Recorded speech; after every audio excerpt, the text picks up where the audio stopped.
It's years like these that make a young man old, bend his back against the promises that life should hold.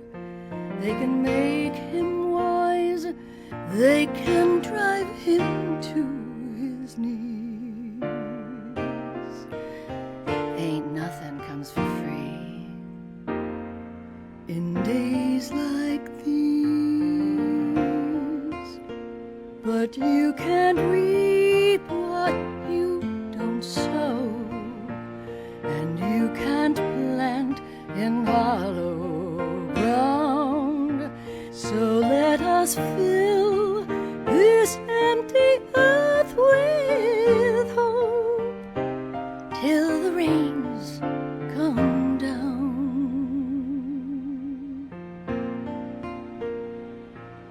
In days like these. Usually center the camera mid-show. How about we do it before? Hey, it's after school tea time. We're just enjoying some non-alcoholic Heinekens, baby. I'm done with mine. After school beer time. But yeah, we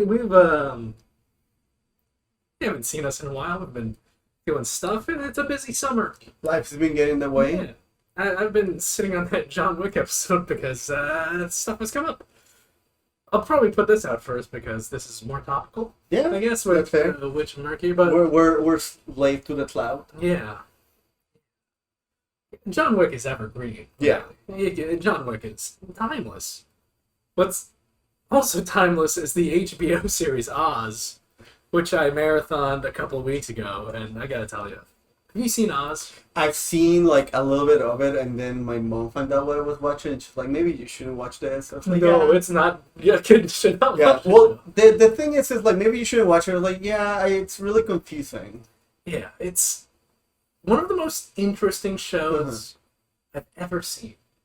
It's very theatrical in the sense of, like, theater is kind of, theater acting and, like, theater storylines are kind of different than, like, a film acting. Well, because everything has to like fit to like the Wizard of Oz like situation, right? So like things have to. It's be very- more. It's very superficial. It's not like, Oh, really? as it goes on, it loses some of thatness. But yeah, it's very dramatic and exaggerated. Because he has But that's part of the fun of it. It's just so weird. Because Oz has Ian McShane, is that correct? No. Or who's that guy? Don't know. I don't know a lot of the actors because I haven't seen them. Like there's a lot of people from Law and Order Mm-hmm. in there. Like one of the main characters introduced in like season 2 and until the end of the series, Chris Keller, is played by Christopher Maloney, who's Detective Elliot Stabler from Law and Order SVU. I know Maloney, yeah. Yeah. Also, have you seen about Hot American Summer? No, I haven't. The movie or the series? No. Oh, dude, we gotta watch it sometime. I heard this. It's one of my favorite movies of all time. It's my hype man. It's my hype detector kind of thing. Yeah. Everybody talks about it and says like it's the best movie ever, and I'm just Yeah. like I'm probably not. It's so good but he plays like the cook at the summer camp, Mhm. but then seeing him as this pansexual, not what's the term? Sociopath? No, like a psychopath, like someone who doesn't understand feelings. What's that term, man? A sociopath. Sociopath. Yeah. Okay, yeah. It's like a sociopath guy who's like in love with one of the main protagonists, but then they have a really fucked up relationship. I mean, it's in prison. Yeah, it's in prison. Mhm. But also, I think Oz is the most penises I've ever seen in my entire life. There's, let's see, what's 8 times 7? What do I know this? 64, 56. 56 episodes, and you're averaging a penis an episode, maybe more. Mm. There's just so many dongs in there. and I worry that my neighbors overheard me because it's prison and it's gritty. How many There's racial so many slurs? slurs. Okay. So many slurs. Like some of the main characters are skinheads. Oh, So they're yeah. So I gotta tell you, watching Oz makes you think about J.K. Simmons very differently. that's kind of how I feel with Whiplash. Yeah. A lot of times, like you see him like drop the F slur like that, and then Yeah. seeing people using the audio and putting it on Tencent Yeah. while yelling at Katara. I'm just like, oh no, not Katara, Korra. Yeah. J.K. Simmons, though, as like the leader of the skinheads, calling people F guys, but then he's also gang dudes. Like the one of the main guys who Chris Maloney hooks up with. Mm-hmm. Like the first episode, J.K. Simmons makes him his bitch and like burns a swastika into his ass, and The fuck? it's a rough show. But it's so fascinating. It's so touching. Because you follow all these characters in these miserable storylines, and you can count, like, literally one nice thing happens in the show.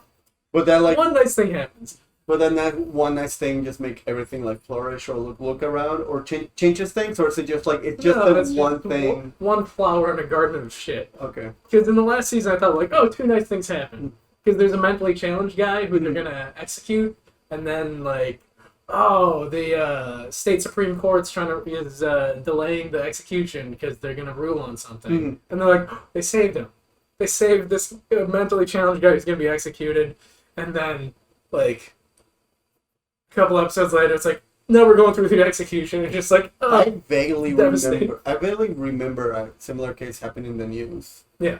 Because of I think it was under the Bush administration with like some like mentally like yeah, when he handicapped was person. governor of Texas. Yeah. Yeah. Yeah. it's just And like- yeah, apparently he never gave the call, so he just went ahead and did it. yeah, it's like it's that perfect 7, like this super exciting and interesting mid show. Mm-hmm. Just like it's not gonna blow your balls out of your asshole, like in terms of like the writing, the Mhm. plot, like any of that stuff. But it is super fascinating, and you're just hooked until the end of just like it's so It's so fascinating. It's the most interesting show I've ever seen, and I highly recommend everyone watches it. It's so grim. Like, be prepared to be depressed. Like what? But just these performances are just so good. Like, there's the lieutenant of the skinheads, Uh-huh. like one of the worst characters, like in the show, because like again he's a lieutenant of the skinheads, Yeah. so he's not a good guy. But then last season they kind of flip it, and then you sympathize with him, and then like, oh, I was crying. Like the performance was just so good, like, because he is a dickhead, but like part of it you realize is just played up because he needs that protection in prison.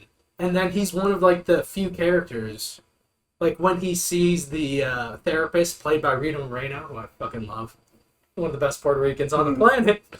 Like he's one of the few guys who's actually doing the work at therapy, trying to get better. I mean, he still like stages Like a coup or he stages the suicide of like his cellmate who put a spoon up his ass. okay. but he's still like doing the work, and like the guy who put a spoon up his ass like gave him HIV, and then he goes to like group therapy and like a Automatic. like support group, and it's beautiful. And, like the way the performance of it was just like you're a piece of shit, you're an awful guy, but like That whole you still understand where he's coming from. sentence just kept getting, and this happened, and then this happened, and this happened. I'm just like, what the fuck? It's Did he got a ball of HIV and just put it in, or okay, well, he was also like raw dogging dudes and okay. like, group. What's up? But it's just so good, man. I had to Google like spoon up the ass because like no, it's possible. yeah, well, I know it's possible, but like, is this a thing that happens in prison regularly? And like the first thing that came up on Google was a forum from when the episode first aired, asking like, "Hey, is a spoon up the ass a real thing?" And then nobody knew. I don't think people want to recount seeing or live in that, so we'll probably not hear about it. No, nobody wants. It's such a I do have appetizing thing. I do have a really funny story about a person that I read like not long ago. Oh, go ahead. No, go with your person thing. So depending on the person, some like the better inmates or like the more like not good nature, better behave inmates usually are able to get like different perks and stuff like that. I know there's iPads in jail that are also be able to be handed out to people, and there's still like constraints about it and stuff like that. Apparently their marketplace is Android based, and they're able to get like a couple and download a couple games and stuff like that. I read a story of a guy that went through his first time ever through Final Fantasy VI in jail. Hell yeah! And like the two games that he purchased was Final Fantasy VI because he knew they were long, and Pokemon because he played Pokemon. Yeah. And he just recounts the whole story, being able to enjoy it. Like it's like, dude, I almost like he said, like, dude, I was super excited for my release, but at the same time, like I knew I wasn't gonna play that game. I knew it was gonna take me forever to play the game if I were to leave jail. When I'm about to leave jail, it's like, dude, that is a really weird feeling to have. Yeah. That you put Final Fantasy over freedom. And he also recounts a really fun experience of like how he sold he was gonna sell a Charizard for a packet of ramens because he didn't want to because apparently like one of the skinnyheads found out that he also had Pokemon. They had a tablet and he wanted his Charizard. It's like, hey, like I'll give you a pack of ramen or like my next like pack of ramens for like so long if you give me your Charizard. And he was really heavily thinking about it, and they wanted to do it, and apparently that kind of connection is not possible on the iPads. Oh, okay. Yeah. That sucks. Prison is... So, when it comes to Oz... the Oz has you fluctuating, like, between... How much? I think I could survive prison, and then, like, oh, I wouldn't last a day in prison. So, Prison Break on the left. Yeah. Sunshine Redemption on the right.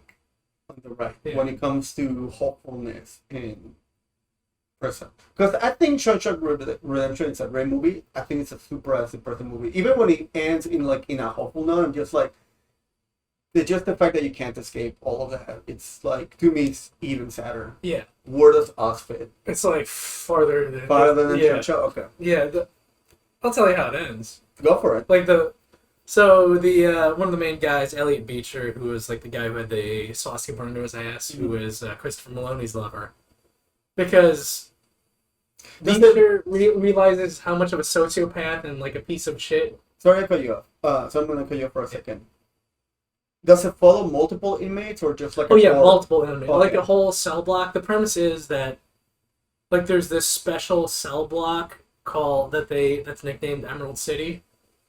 And that's where like the Wizard of Oz stuff. Yeah, the administrator of that cell block, he's into it's like an experimental wing where the guy's trying to get like actual rehabilitation and like educational programs and that sort of stuff going on. So they have like a little more freedoms in that wing, which leads to like some of the looser fantastical stuff going on. But yeah, the way it ends, it's not good. Because Chris realizes he can't have Beecher back. Mm-hmm. Chris frames Beecher for his death, which will likely get Beecher life in prison, and then the prison gets anthrax and the prison gets evacuated, and that's how it ends. It's so fucking weird, man. It's one of the weirdest endings I've ever seen on television.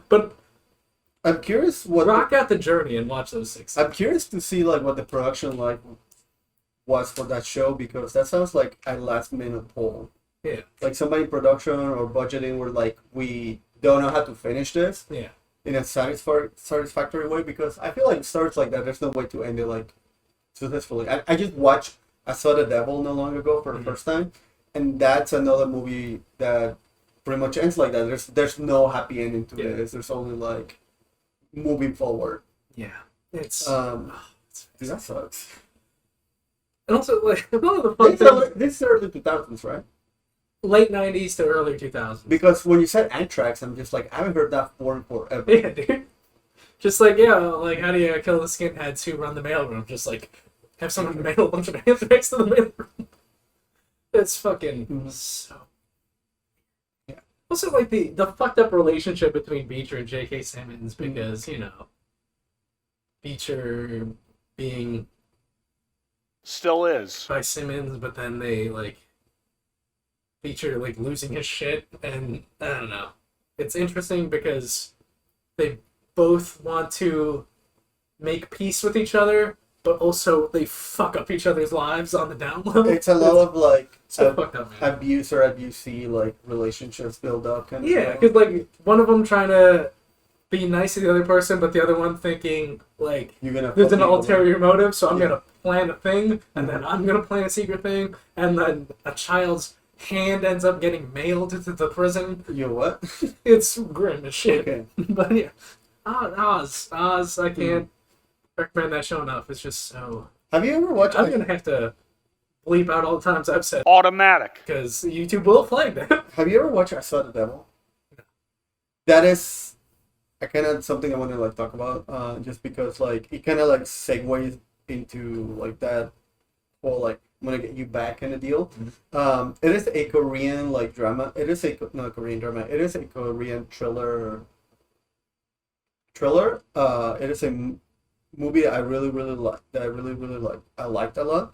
And I'm a sucker for like the storyline of revenge does not fulfill anything. The story goes, it's like a man harasses and ends up killing a woman, and the woman was engaged to basically the Korean version of the FBI, and he wants to seek revenge for it. So what I love the movie is the dude that ended up killing the woman. He feels like the world owes him stuff. The world owes him. Like he's always mad. He only does things for his own gain and nobody else's.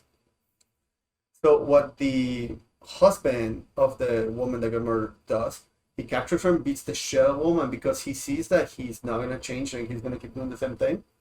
He lets him out.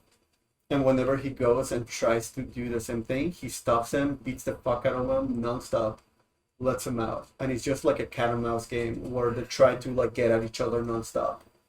And there's like a scene, I don't want to spoil it, but there's like a scene where like basically like the whole like theme and combination of the movie is spoken between both of them face to face. And I forgot the actor's name, but it's the same actor that played Odaisu in Oldboy. Okay. He's the bastard. He's such a good bastard. He's like telling him like, you will never get anything from me. You always will lose this because I have nothing to lose. Like I hate everything. I hate the world. You have nothing to get ever from me. And he just like walks away and does the most fucking horrific thing I've ever seen to get back to somebody. And the whole time he has a microphone that way he can listen to what happened. And when he's walking away, he hears the thing happen. He turns off his little like audio system that way he can stop listening to it. And the guy like breaks down, starts crying, and loses it. But he tries in such a way that he looks like he's almost laughing. And it's very reminiscent to like Old Boy, where like you don't know what actually happened. If he lost it, he finally got hit with everything. Because when he finds out that his wife died, he cries, but he doesn't lose it at all. He cries. He knows what he has to do and what he's gonna do. And it's not until the moment where he gets revenge that everything floods back in. And I don't know if it broke him or if it like ended up turning into the guy that he was chasing for. Whenever you have a chance, fucking watch it. It's great. Koreans. Yeah. And they gave us a couple good ones. I mean, Jimin, J-Hope, Jungkook. Steven Yeun. Steven Yeun, the top Korean in Oh, my expertise. Yeah. I don't know that much about Koreans. Well, no, like, because you were talking about like because you were talking about us, and it's just like you were talking about like that having like those basically the whole thing about the bucket of crabs. There, when a crab tries to like go away, and the other ones will pull him in. That way, everybody suffers together. That's what reminded me of us when you were talking about the people that you have ulterior motives and they keep fucking each other up, dragging each other down. It just immediately made me think of I Saw the Devil. Because there's some genuinely nice people, but like they don't have Morals. They don't have good endings in the show. Like one of the why am I blanking on his name? But like one of the guys they introduced later in the series, he's a complete fuck up. Like it seems like he has ADHD based on like the way his character acts of just being energetic and having like no impulse control, which leads him into trouble. But then, like he genuinely wants to change, and then when he starts to change, like bad things don't happen. Bad things That's always the worst. It's a bummer. It's like, oh shit. Like, what would I even change that? Yeah. Well, that series ended, and then another series just recently ended for us that we like a lot. Hold on. Let's blast. I marathon Gundam 00. I wanted to jump into Double O. Yeah. Okay. Yeah, because I was gonna make a transition. We talked about Gundam. Yeah. I know you have feelings about Double O. 00. When's the last time you saw 00? When the pandemic hit, so 2021. Okay. So not when it originally aired. I a little bit Gundam. I always had issues watching Gundam. Like it was just never consistent for me to watch it. It wasn't until like I got like streaming services that sat down and started watching them. Yeah, because I remember when it originally aired, it was originally pitched as like, oh, this is a more realistic world that takes place on Earth, and then it's about like it was like a Bush era anime, so it's like, oh, this is about like energy concerns and like solar power and orbital elevators. I'm like, oh, this seems interesting. And then I never watched it because I hated the Gundam designs. I like the Gundam designs, but like I'm a sucker for like these are the characters but different colors, and they do different things. Like I'm a sucker for that. I hate that. Yeah, I love that. Yeah, so like this is the second time I started watching it, and like I actually finished it because I started watching it last year and thought like, oh, this is like Wing 2. This sucks ass. Because like that whole premise of like a more grounded in this world Gundam just flies out the window immediately of just like when the Gundam first appears. So it's like the first 5 minutes of the show, this is a grounded world, and then like, oh, the first 5 episodes are, oh, here are these ultimate superpower beings that could just wreck everything on the planet, and then they're just a bunch of pretty boys fighting for world peace. I'm like, fuck this. I was out after 5 episodes. And then I started again, like, a couple weeks ago, and then just powered through. And it's an interesting Gundam. I still think it's, like, I don't think it's like bottom tier, but maybe slightly above it. Like, because those interesting things are very interesting. I think it's GN drives are really interesting. I don't like that. It's magical girl bullshit, essentially. I've always been of the idea of like Or shonen bullshit, right? I've always of the idea of like whatever kind of story you're allowed to tell, like you get like one magic, like this is the one magic, this is the one MacGuffin. And to me, like GN drives are kind of that, and however you want to use it, at least explain it. And GN drives have issue doing that, explaining like how you're able to like transform all that. The fucking, for if you don't know, the GN drives are like the special thing that makes the Gundam special in this series, and it makes the Gundams able to go Super Saiyan, which is really, because I've always seen like the pink variants of the kits. So like, well, all right, that's neat, I guess, but I never knew what that was, and then like I've heard the term Trans Am before, Mhm. but then when you see like the Gundams turn red, they go Super Saiyan and they can essentially like wreck a whole squad single handed. Like, all right. I like the idea of that because like they're kind of bridging real robot into fantasy robot. Yeah. And I feel like the only ones that the closest we've gotten before that was G Gundam. Mhm. Because even like Tornado Gundam has a little bit of that, right? But it is more ancient technology. Yeah. Which to me doesn't feel the same. Like again, it makes very interesting choices. Yeah. Like the GN drives being as powerful as they are because it took 200 years to develop them, which is super fascinating. Like I think I mentioned this last time we talked about it privately. Like it's an interesting sci-fi show, but like not a good Gundam show. Yeah.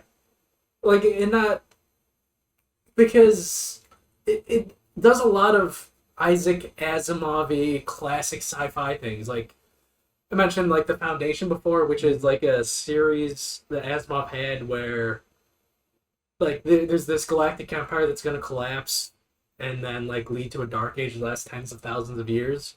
So like this guy makes this plan that the plan lasts for like 1,000 years to like shorten the dark ages to just like that 1,000-year period. And that's kind of like the basic setup of like the protagonists are running off this plan that was made hundreds of years ago that's going into action now. It's neat. I don't think neat. I don't think I ever asked you how do you feel about Code Geass? I hate that series. Okay, you definitely were not gonna like yeah, Double. because they came out around the same Yeah. time. But yeah, like I hated Code Geass. Mhm. It's like pick a lane, man. You can pick two. You can do high school and mechs, magic and high school, or mechs and magic. You can't do all three. Fuck off. Fuck off with all three. It took until Witch from Mercury to have something that's semi-successful to that. Yeah. But But it's not in the center. Yeah. That being said, whatever shit you want to give Code Geass, it gave us Colleen. I really like Colleen. I wish I could tell you why. I really fucking love Colleen. I don't Yeah. like the mechs. I don't like the mechs. I like the big hand, the red with the big hand. That's it. I like that they're ground based. Well, until eventually they get magical wings and it just Yeah. Lancelot was cool. I don't know, like Code Geass. Code Geass, I think was the culmination. It's like it's very deep though, but it's not deep. Yeah. It's just Like what? Again, like interesting choices in Double O, but they constrained. Those choices are constrained to fit into like a Gundam format, so they. I can't didn't like really how execute I it well. didn't really like how they do the tropes on this one. Like I Yeah. didn't like the Char. I didn't like the Gundam. Mr. Bushido was dumb as fuck. Yeah, I didn't like That was so stupid. But I do. One thing that was stupid to me, like there's an early episode I think called Broken Wings, because I hate the idea of like completely OP mobile suits, which is why I hate Wing. Because if you're gonna have a series that's like explore mecha as god, like a Big O type thing, like go full that. Don't just have like this stupid Don't have industry that. of like yeah.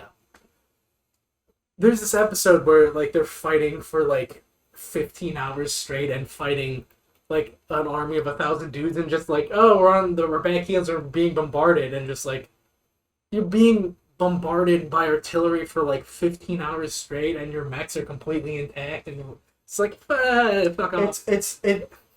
But then they rectify it though because again it's a GN drive and it's just like a generator and they have eventually the enemies get the GN drives and then like they're a match for the Gundams and these Gundam pilots.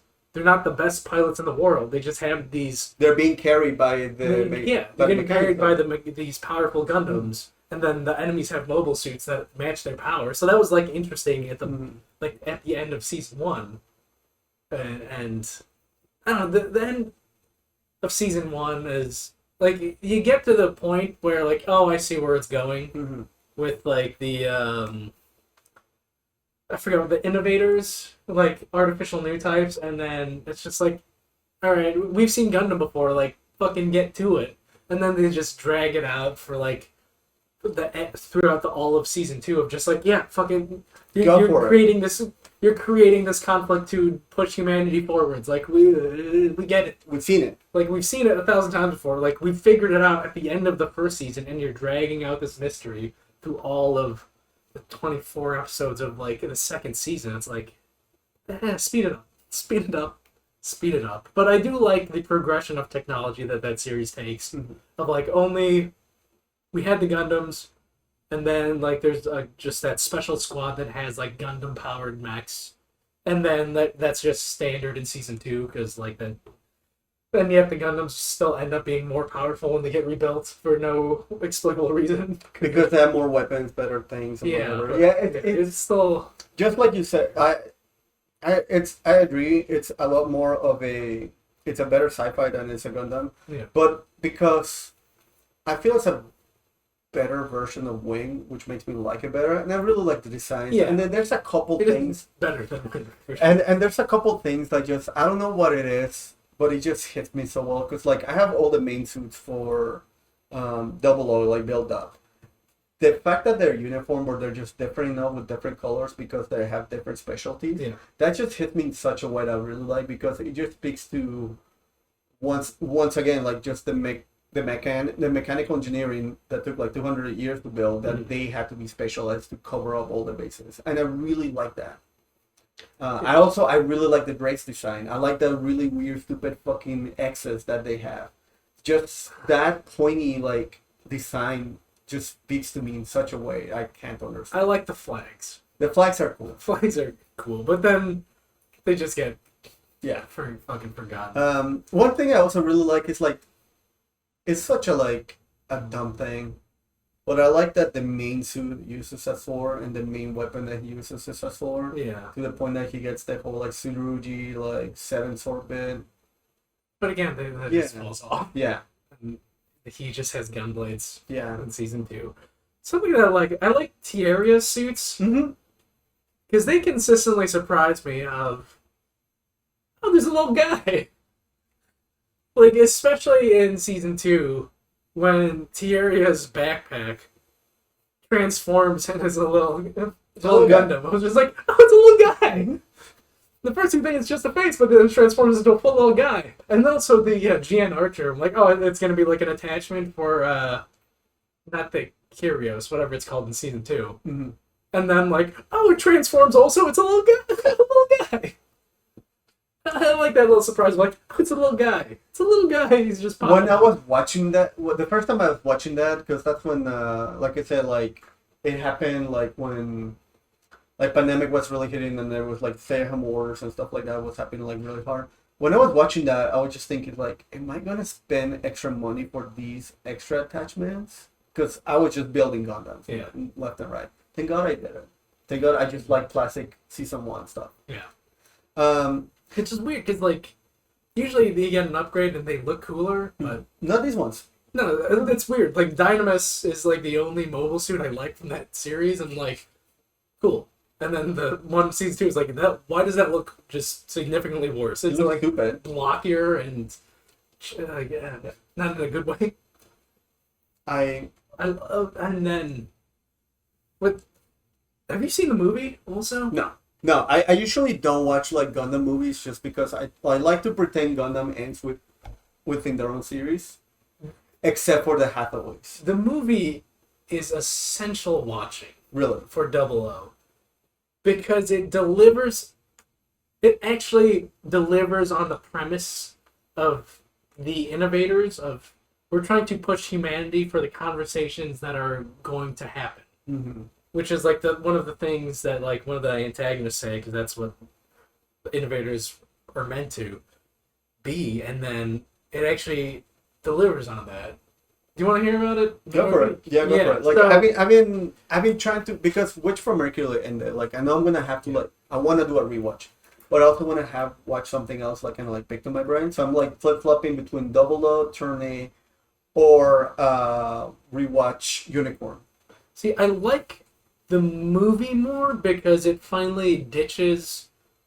It finally runs full speed with the premise of like, oh, we're going to be like weird sci-fi and not Gundam because there's aliens. Is there? Yeah, the main antagonists are aliens because it's about like the purpose of innovators is for those Hold that conversations thought. to come. I gotta piss because I've been drinking nonstop today. Okay. Dude, I might get it to Lord, man. The orcs are cool. I like how armored core looking they are. The thing I don't know if I show you the actual completed project, but like I did like a lot of like orange notes and reds and whites because I think it looked cool. Like 3 different greens. Mm-hmm. This is the thing I'm the most proud of because this is just the laser. So like I actually went down to details too. Hell yeah. Yeah, different colors. I fucked up the colors because I wanted white to be on the other side. Okay. But you know what? I'm kind of happy it ended up being orange. And also, if whenever you do anything with like a visor, make sure you put some silver behind it. That way, everything like shines better. Okay. Shines cooler.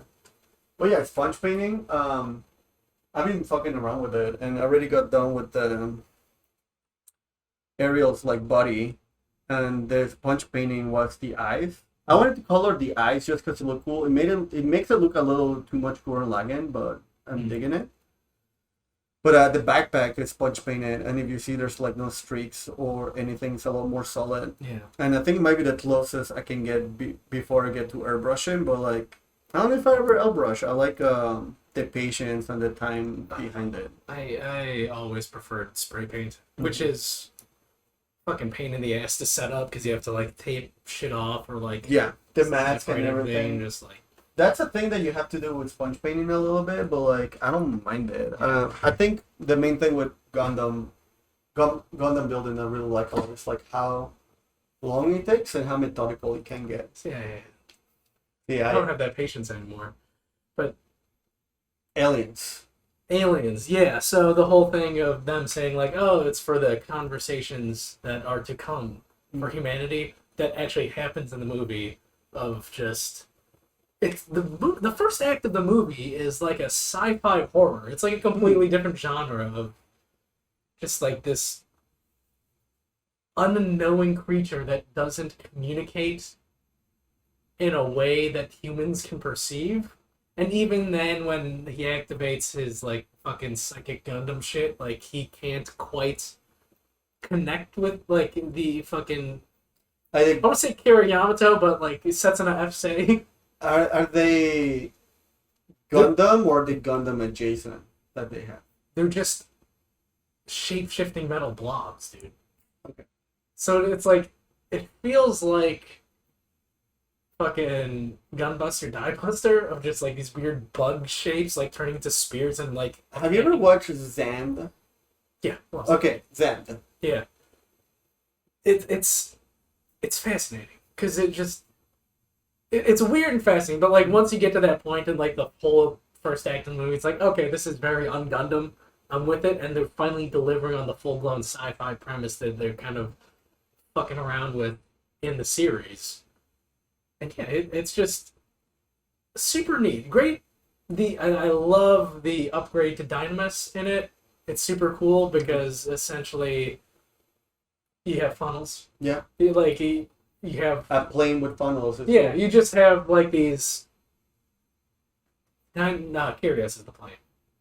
Dynamis. Yeah, never mind. Yeah, Dynamis is a sniper. And also, like, at that point when you're just fighting a bunch of weird aliens, that they ditch the sniper rifle, so it's just like he's like 6 guns flying around the guy, just shooting stuff. Really cool designs. It's an interesting movie. It's. Again, interesting being the operative word. If I watch the movie, I don't care about any of the characters in that series. If I watch the movie, I think I would like to do a rewatch of Double O because very much kind of like Wing. You gotta get gloss over experience. Yeah, it glosses over just because like like I said, the Gundam tropes that we see and a lot of these are just not executed very well. Yeah.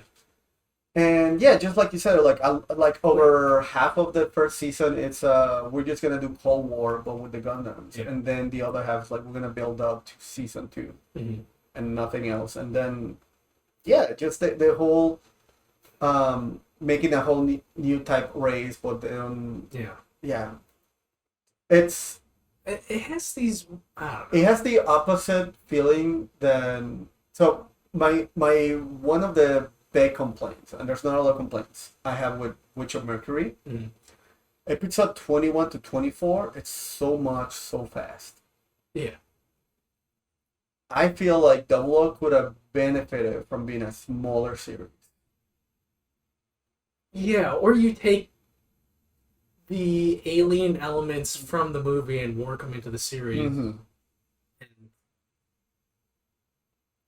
yeah, man. It's like Double O feels a little too long for its own benefit. Yeah. Whereas Witch for Mercury, I wish it was 30 Mhm. because like the pacing for 21-24 is so ridiculous to me. I love the series and it beats everything. Like this is what's happening, this is what's happening, this is what's happening, and we resolve it. But it's like back to back to back. Like you don't have a moment to like digest what happened, because you're still getting over the fact what happened last time. I like there's no season 2. Yeah. I like that it ended because I like that it ended and that feels like that's gonna end. I'd be okay if they bring it back, but we get to see the 3 years of them rebuilding everything, but from Ghoul's perspective. Because I love Ghoul. Something Witch of Mercury does is characters, like really compelling characters. We're Double O. No. No. It has the wing issue. Neil Delandy is the best character, and they kill him in the first season, and then which is cool, which works. It works in anime because he's the Roy. Have you seen the original Macross? No, I don't think so. He's the Roy Fokker of the series. Roy Fokker is like the senpai character to the main character in Macross. He's the cool pilot. He's got the one with he's got the plane with the skulls on it. But then he dies, and then it's a real motive. It affects all the main cast, and you had that happen, which was all right, that's cool. But then he kind of goes out in a way of just here's your cabinet. Yeah, but the way a lot of anime deaths happen, where all right, he's gonna go out and kill his rival, but then fuck, that rival's gonna show up in season 2 because you didn't see him die on screen. You just saw half his mech get blown. It's fuck. Yeah. You watered down this big moment, but it's still a cool death. And it would have been cool if they didn't pull a beer fest. Hey guys, this is me. It's we're gonna have this character die, and then oh, by the way, I've got a fucking twin, and he can also pilot Gundams. It's just he's what? just as good as me. Yeah. There's nothing different. Even you can call him by the same name too. Yeah. I think we'll make him feel better. Yeah. Just call me Lock-on Stratos, even though it's not Dylan Delanty. But I like how he is a different character. He's a different personality. He fucks. He's one of the few Gundam characters, Gundam pilots who fucks. Have they ever explored that in Gundam? I don't think so. Not really. Not a lot of guys who fucks. No. A lot of anime. But yeah. Tieria becomes an interesting character once you get to season 2 or start uncovering the plot with the innovators. He makes interesting choices, but yeah, a lot of the main guy sucks. He's just I'm special because I'm the first natural innovator. So you fuck off. Shut up. Or a Akira Yamato, just I have no personality other than I want to save people and I boo boo boo boo boo. I think And the whole supporting cast sucks in not the whole, most of them are non-characters. I like the the 2 of them die at the end of I forget her name, but I really like I think it's Kirio's helping girl. It might be Kyrus, it might be Dynamis, I forget. The super soldier, the white-haired super soldier. She's an interesting character. Yeah. I liked her. Yeah.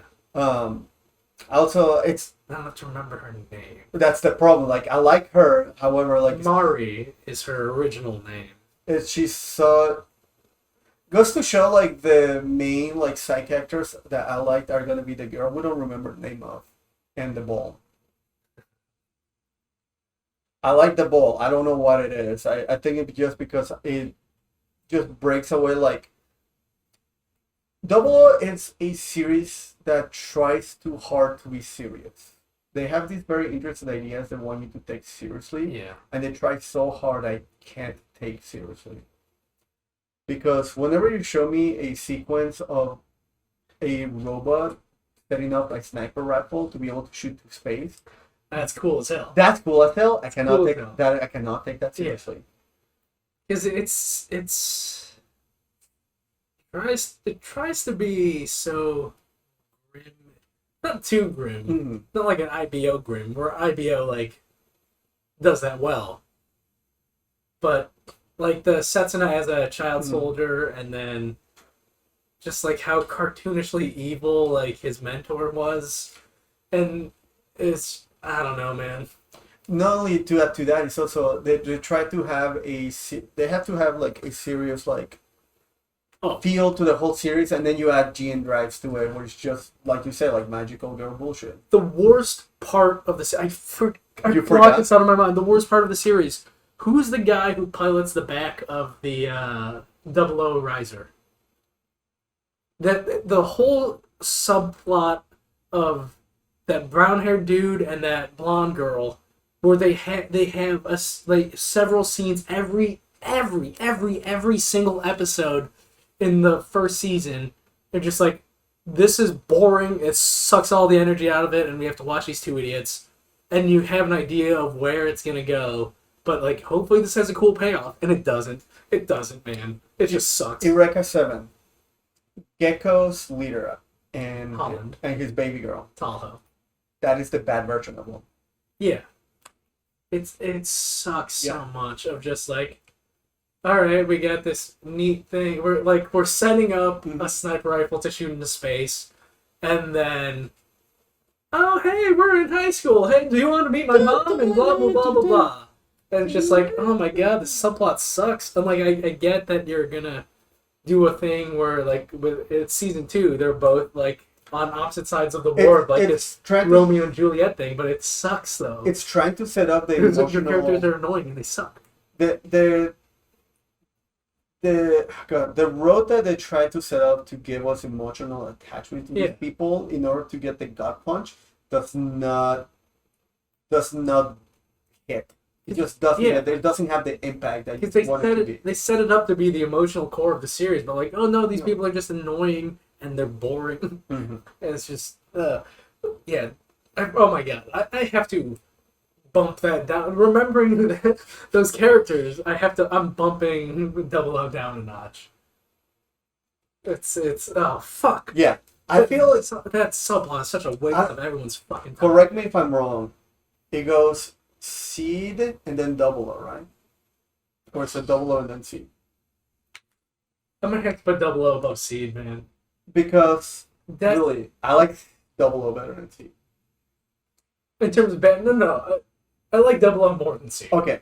Yeah, because Destiny was just like, we have to milk this. Yeah. We have to milk this popularity. We're not going to do anything interesting or new with the characters already like.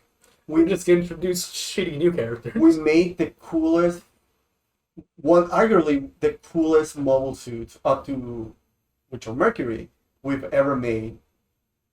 Because that's the thing, like IBO, it's all about Barbatos. I love IBO. It's really all about Barbatos. They milk Barbatos to the drain.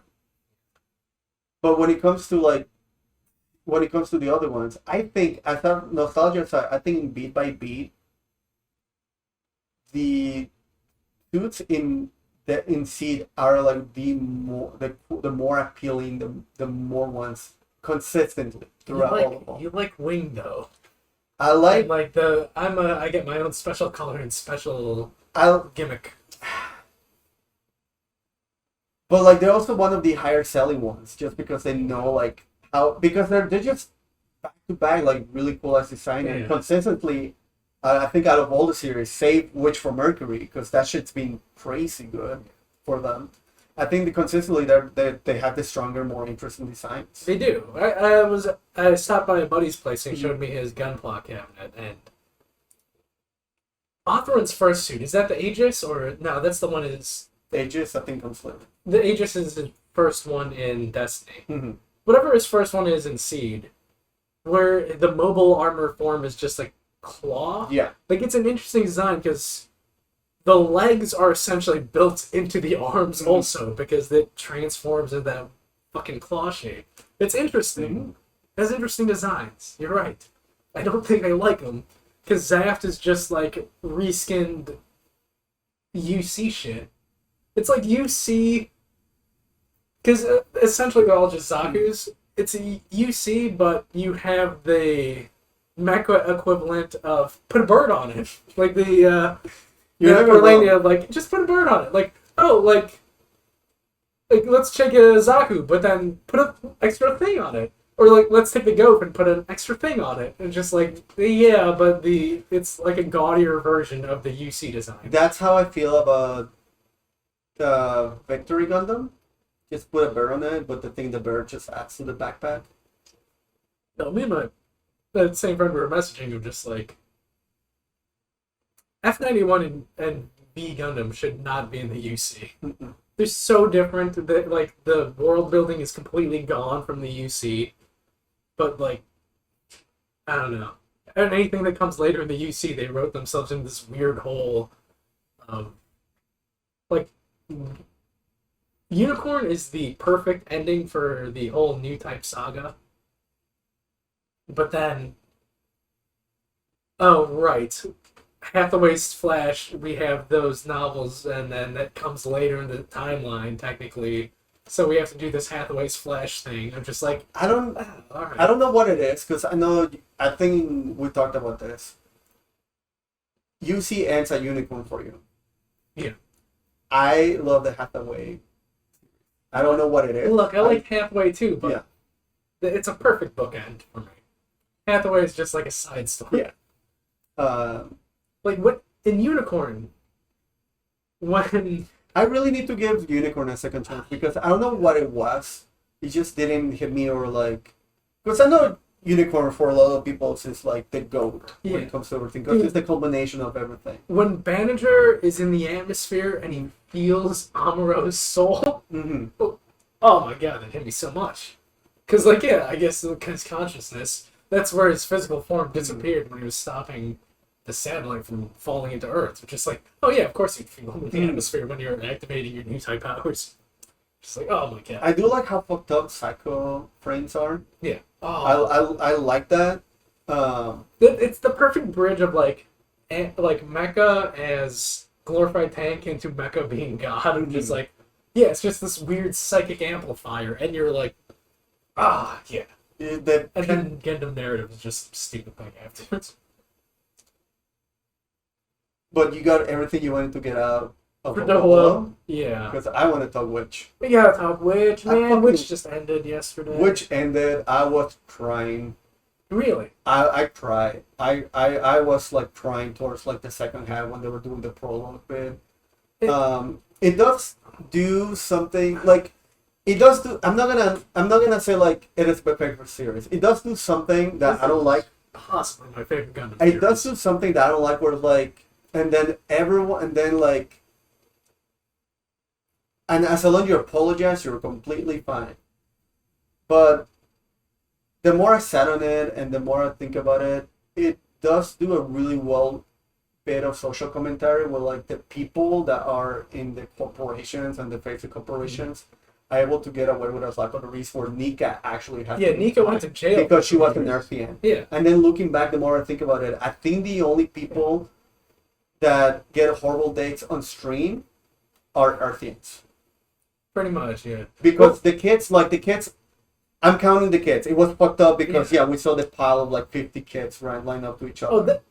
But like every single fucked up massive death that we see in stream, I think it might just be Earthian, aside from Twink Boy. That is like the grimmest thing in the Gundam series, I think, but also speaks so much to like the modern day. Mm-hmm. Of just like, just imagine a school shooting, but on the scale of Gundams. Yeah. It's just, oh my god.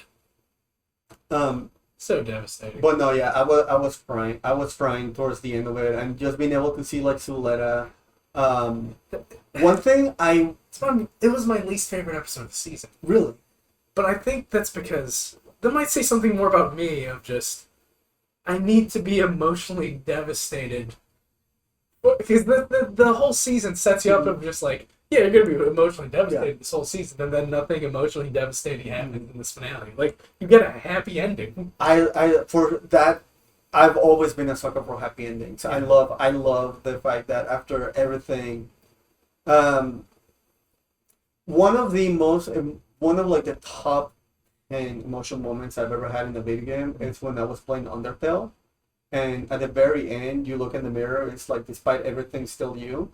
That hit me so hard because, like, yeah, despite everything, it's still you. You went through this journey, but you're still you at the very end of it. And being able to have a happy ending along with that hit me so, like, I was crying and getting, like, emotional about it. I didn't notice that we're officially married. Like, at the first time, I didn't notice they had rings. I was just crying, and in my head I was like, man, Harry says sister-in-law. yeah.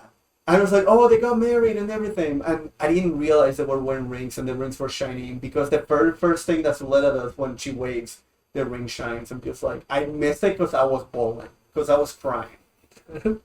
They still don't kiss, though. They did. That, at the very end, when Suletta's just in space doing nothing without a Gundam and Mironi comes over and the helmets touch. They don't kiss. That's as much of a kiss Gundam does. You know that. That is a Gundam kiss for all the tropes that he has. That is a Gundam kiss. But Lyle Delandy. Lyle, that's the name. That's the second lock on stage. Lyle. Yeah. Mikazuki fucks. Mikazuki fucks in the Gundam. Yeah. Which is like, I don't know. But That season 2 had so many issues. It's unsurprising though because, like, because I follow the BBC and they're always covering like interesting things. Like Japan is the only nation of the G7 nations that doesn't have gay marriage legalized, which is like, I'm not surprised that you're gonna have two women kiss in this series finale. And also, like, you don't watch Queer Eye, right? No, I'm not about him. It's a great show, though. I watched some of it and I felt it. At least At least watch Queer Eye in Japan because I think it's a shorter series. It's only like either 4 or 6 episodes. Mm-hmm. But like, yeah, you get an idea of what like LGBTQ living is like in Japan. I have a general idea just to rent. I think it's in the early 2000s documentary, but it follows the story of like different like queer people in Japan, and like they follow the story and they follow like the life of this like drag performer that's just been in there and it's been demonized for like so long, and then like I think I can't remember if it was thanks to the West or thanks to just like a little bit of assistance there that he's actually able to live his life how he wants to live, and it doesn't matter like that he lives like in a small village and like he's literally the only like, to quote fucking Oddly is it Oddly Britain or Yeah. It's this really weird show that's super the natural. He is the only gay in the village, but it's just like I don't even know what they have it hard. They have it super fucking hard. I know I know one of the whatever governmental people. She's a trans woman. She's been fighting really hard to be able to have trans people recognized there as well. For like, I agree. I think Bandai was or Sunrise, whichever is it Sunrise or Bandai? Sunrise is the studio. Okay, whatever Sunrise. I feel like the only reason why Witch from Mercury got 1 season is because Sunrise didn't think a series being like mainlined by 2 queer women was gonna sell, and they were too scared of that. But like, at least hit sales wise in the West, like I fucking was refreshing pages so I could pre-order the Gundam Caliber, and it's just like fucking sold out already. Oh, dude, fucking whatchamacallit. You know that episode where Laura and Ghoul have their one fight, Oh, it's so good. and then fucking I forget her name, but like she comes over and saves them. That bronze kit sold out after that episode aired because of like just Kelsey? Yeah. Dude, yeah. She's... Oh, my God. Are you getting the Schwartz set? I have a pre-order. Okay. I have a pre-order. I'm gonna be painting that as well. I'm gonna have it displaying with my baby boy. Yeah, I'm gonna have him display. I just don't know if I want to do the weird gun bit or if I want to do the gun blade. I've talked about it before. I fucking hate gun blades. I think they're dumb as hell. And not in the dumb as hell, this is cool. This is like dumb as hell, like I hate this. Yeah. Schwarzetta might have the least outrageous version of a gun It's blade. a funnel blade, dude. Yeah. It's so cool. Not only a funnel blade, but like And also, a fucking like- machine gun, And also in terms of, like... minigun. I think that was called. I don't know. In terms of, like, Hmm. the gun bits from Witch of Mercury, they're the most funnel-looking Mhm. gun bits of just, like, the new Gundam, of just being these long things that shoot lasers. Yeah, No, I love Witcher Mercury. I like the triple throughout the whole thing. My girlfriend my favorite. will dude. watch me.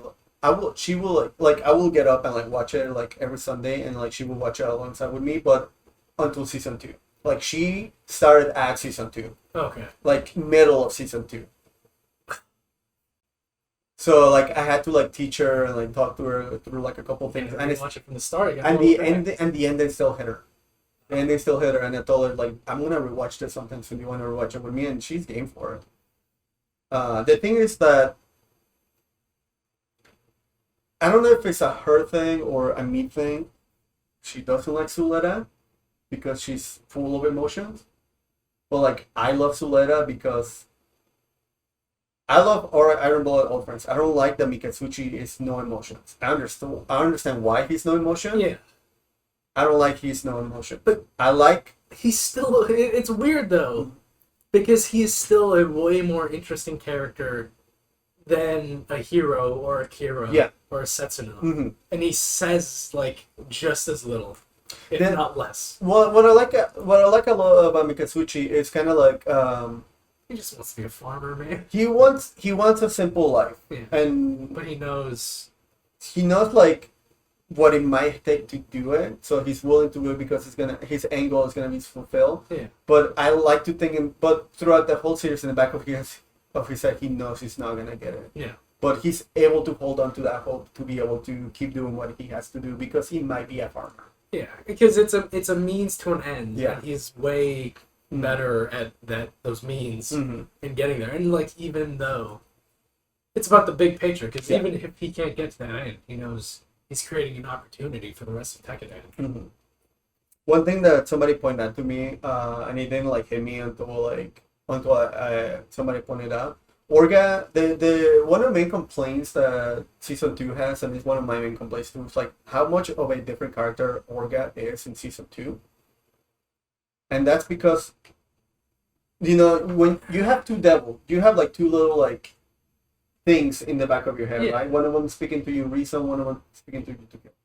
For Orga, it's Biscuit and Mikatsuchi. Yeah. Once Biscuit dies, his pretty much war crime limiter is out. Yeah. So he only has Mikatsuchi, who's super willing to do war crime. He's the one who gives him the pep talk after Biscuit dies. Yes.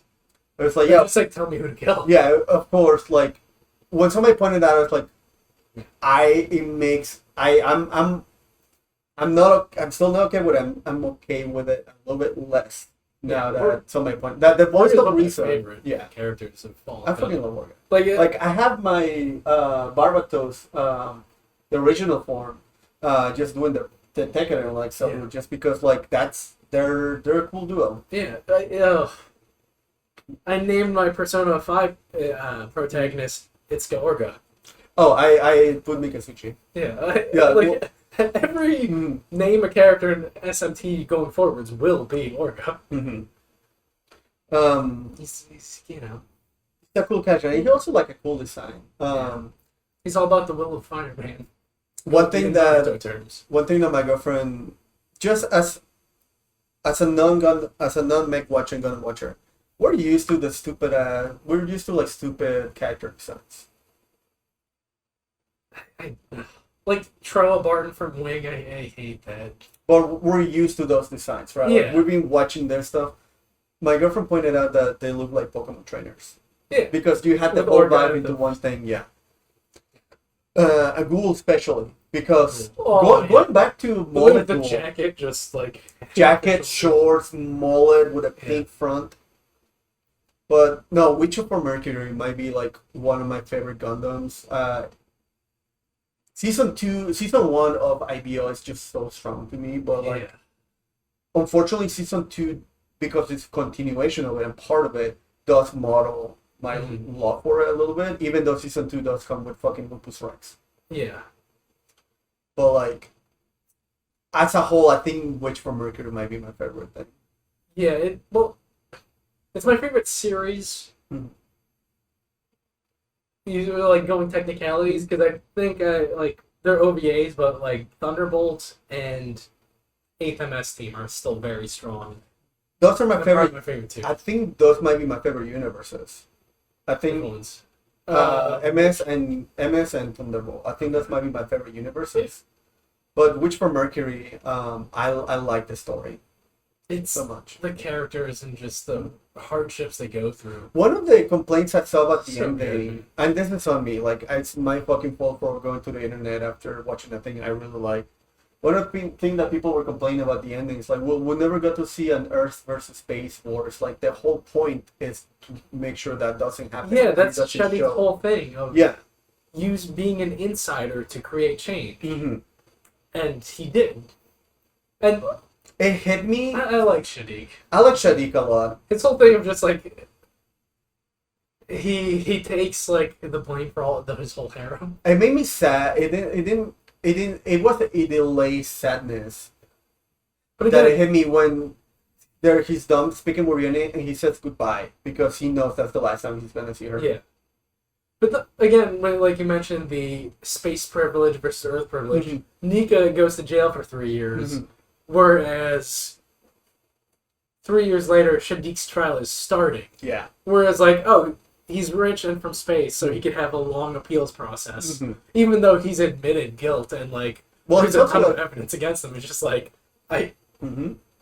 look, I'm gonna take the hit, but I'm gonna try to. If Like- I could get out of it, I will. Like what is it? Like the ladies from the Benner group or Venerate group, the 4 ladies. yeah. Just end up being What's their company called? The Pale Group. the Pell group. They just have a nice, cozy retirement. Yeah, and being able to see them outside of it is so hilarious to Yeah. me. Somebody, they look like just a bunch of old ladies Yeah. in Florida at the end. Somebody like But so they're still billionaires. they're still billionaires, and guess what? They got away scot-free because Yeah. they're millionaires. Yeah, it's like, oh, like you're disbanding the group because you're selling off all the assets, but like you're still getting that payout. Yeah. One of the things I really like also is that, and somebody like I saw on Twitter, somebody zoomed in into it. When Celis leaves and tells him he quit, if you zoom into the matrix that he says, it's like, "Thank you for everything. I hate you. I hate all of you. Yeah. I'm out." Basically, and I love that. And I love that there's 2 of them, and one of them and both of them have the different different goals that they want to achieve because they live different lives. Yeah. And also something somebody pointed out to me on Twitter, Ghoul spent time with all 3 of them, and he probably thinks they're the same person. Yeah. Yeah. Yeah. It's like the first 2 were just kind of like the The first first one one- was like standoffish, and the other one was he's playful but manipulative, and he didn't need anything from Mhm. Ghoul, so he probably just didn't have any interactions. Also, Ghoul was exiled Yeah. at that point, so just like, all right, there's this guy who I didn't know much before. Like, I guess he got friendlier. I guess so. I guess Suletta did something. Yeah. I like that we got to see not the original, but the first one at the end with Suletta Yeah. to help her like have the courage to do it because Mhm. that's the first real friend that she had. Like she had friends Yeah. before, but like the that first one they truly opened up to. exactly. and somebody pointed, and what I went back to it because I love seeing I love those little things that story. I'm a huge sucker for like little details in stories. Dude, you say yours first. The only ones that have the permit scars when the whole I call it the gay explosion because it's just rainbows all over the place. Yeah. The only ones that have that permit scar are are Celis and Eri. They're doing it, which means they are they are taking physical form in this perfect data storm and able to I guess they're able to, what's the word I'm looking for? They're able to be with other people's presence, in this plane of existence. Yeah. The ones that Prospera see do not have it, which implies that's what she's seen, and that's her way to allow herself to not have to take revenge and move forward. And the fact that it's her husband, her whole crewmate, that really hit me, because I was not expecting for me to feel anything about Prospera. The epilogue callback was just nice. Also, those people died before Quiet Zero was made, so makes sense. But dude, I love Prospera as a character because it's the really weird turn. Go ahead. Again, the little details of when Eri and Suletta are facing off. There's that interruption from Quiet Zero. It's because Prospera's also hooked up to Quiet Zero. Because, before ditching Suletta to go to Earth, Prospera's the one who has that moment of, doubt of, can we bring her with? And then it's Eri's the one who's no. So, Prospera has doubt and, because Eri's gonna fuck shit up, but, Prospera's doubt, interrupts, Quiet Zero, where, Suletta doesn't stand a chance. One of the things I really like is... but then she gets her gun and she's just gonna shoot every day. I like that the balls have guns. The balls are the thing that power up these fucking machine guns. I like that a lot. I also like that Celis is the only one of the kids that knows how to fight, so he's the one allowed to have a gun. Yeah, because he's the legit child soldier who's just we're gonna modify you and fucking instill you to kill. I think we might have mentioned it in a previous podcast or privately, where Char got divided into two when they tried to do an IBO and it didn't hit so well because a lot of his characteristics were just match. Yeah. Oh, dude, that's something I love is the Char flip. Yeah. In IBO. Mm-hmm. I'll give you that. I'm the masked man and I'm going to get my revenge, and then Galileo becomes the masked man getting his revenge. Yeah, Orga's one of my favorite characters, followed by Galileo. I love Surprise Char is a nice Char, but having Char divided up into three different characters, but the main course with Char is charismatic, manipulative, revenge heavy, and righteous. Being divided evenly between the three characters, allowed me to be actually like I said, care for Prospera, because at the very beginning I'm not gonna care about Prospera, that's the Char, that's the Char. I love her as a villain, but I'm not gonna give a shit about her because I hope nothing but. I'm sorry, when she fucking pushed her daughter. When she fucking pushed Suletta out in space with nothing else to let her to try, that shit hit me. She put the beacon on her. She hit me. That shit hit me so hard. And I'm just I just don't care anything that happens to me. But seeing her at the very end, just done and her body giving up because she gave everything to be able to accomplish her goal. Yeah. It wore me up. It wore me up. I've always been Team Prospera, dude. Yeah, I love her. I said a million times, but the only thing that will make Char scarier was turning him into a mother, and it happened. Dude, everybody has their motivations. Yeah. It's like Shadig. You know who had no motivations? Cecilia. Oh, she's just there to that girl did nothing. Somebody I love her though. Her character design is and personality great. Somebody pointed out and went back. Watch Duels and Needles. Somebody went back and looked at the whole run of Witch of Mercury. She's only in stream for 7 minutes. Yeah. And she does nothing. Yeah. And she just needles Ghoul the whole time. She needles Ghoul, and I feel and then Martin too. I want to say she is the fan art bait for the series. Yeah. Because I don't want to see hentai of Suleta Miorni. No. But Cecilia. Cecilia. Like Yeah. I think she specifically made that when she catches all those artists. And it worked because fucking at the very end she gets the hood, she gets the fucking suit, everything. Because the school, how they have the school like divided, like you have the pilot track, the business track, and whatnot, and she's like purely on that business end, and seeing her like in full blown business mode at the end, just like, hey, you did it, you did it. You got what you wanted done. I had like really high hopes for her because I think I talked to you about it. I wanted her to be like a femme fatale, like I will do anything on my power because this is what I want, and she did nothing. And I still love her. She gave Choo Choo that final suit, which is like it's a cool suit. Just like no one in our group is a pilot. We just make the because it's clearly made from like the demi trainers, like, and those are like the mass produced grunt suits. Like, we make shitty grunts, man. We don't pilot them. We make the best value. We make the best value. The value brand. Yeah. Like every like main grain of grunt, you got that. We're the Honda. We're the Honda of this. We're just gonna make like a bunch of Civics that everyone's gonna buy, and then that's how we stay afloat. That's how we stay afloat. One thing that I really liked is during the prologue is I like Nika's new design.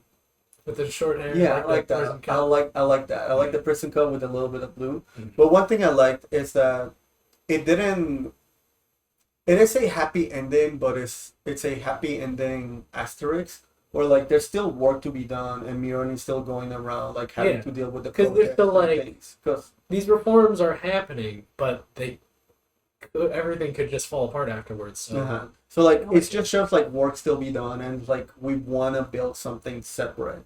Yeah, I like that with again Final Fantasy 16, which we're gonna get into next week. I'm just like, all right, we freed the slaves, but what's next? We still have a lot. There's still a lot of work to do. Like we have progress, but progress isn't progress. The thing about progress, it's always in progress. It's slow. It's slow. Sometimes it comes in a burst. Sometimes it's inch by inch. Which I like when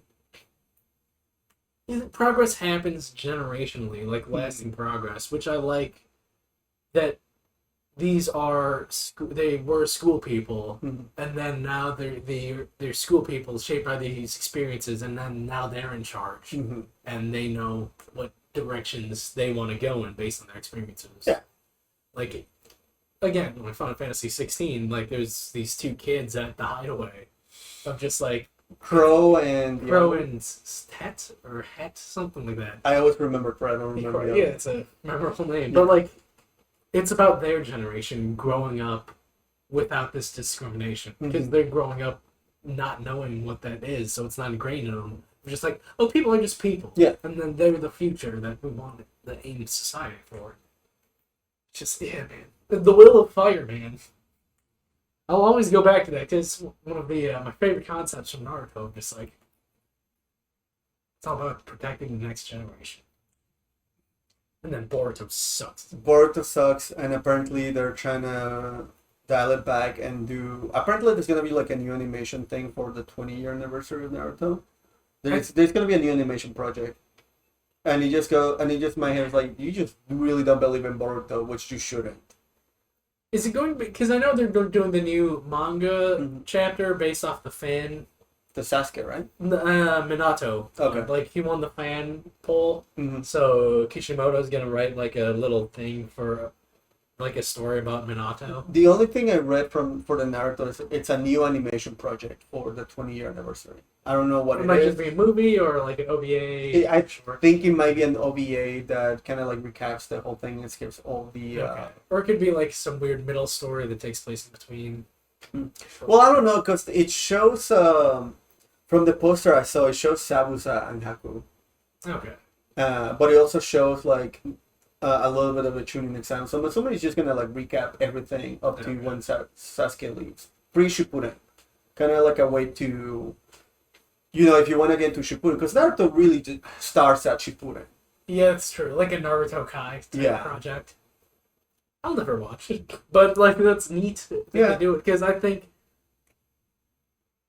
Naruto should be the bedrock for shonen, and like it seems like all the shonen that are really getting popular now are following that, or like that, or like built on that foundation. Because Your three main characters, you go your back, teacher.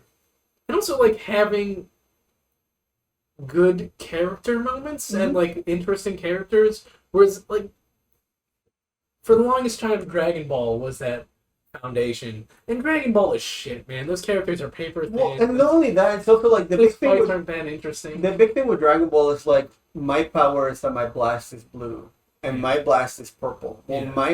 my power is that my blast is red. Where you have guys like Shikamaru of like I have these very unique powers that I can't just blast my way through a situation. I need to think my way through a situation. So. This is me fucking sucking Araki's dick, but like. But yeah, he again. Yeah, like I think that's. You're right. That's like since he's further back. The big thing that I feel like Naruto hit. So because the thing is like I'm a Westerner. I only know JoJo from a Western perspective, and I know how influential it is. The main thing that Naruto has, I feel like out for are those window socks? Yeah, dude. Okay. I saw the color, so I was like, oh.